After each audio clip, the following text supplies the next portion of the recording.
во однос на референдумот. Значи, албанците и ДУИ имаат конструктивна улога од текот на целиот период за решавањето на оваа прашање.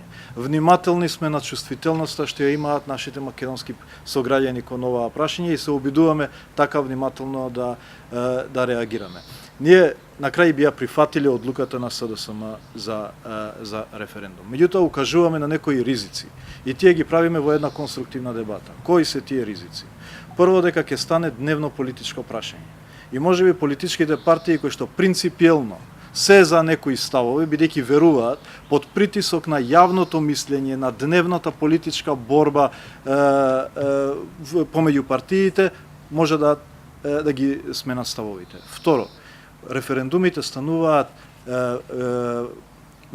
лесни за влијание од надвор. Ние веќе во Соединетите Американски држави имаме дебата дали изборите биле инфлуенцирани од некои други фактори. Дали Брекзит бил инфлуенциран од некакви фактори. И се плашам дека отвараме поле некоја друга сила да влијае на тие избори. И трето, дека може да предизвика референдум во Грција, кој што пак дополнително би го комплицирало прашањето.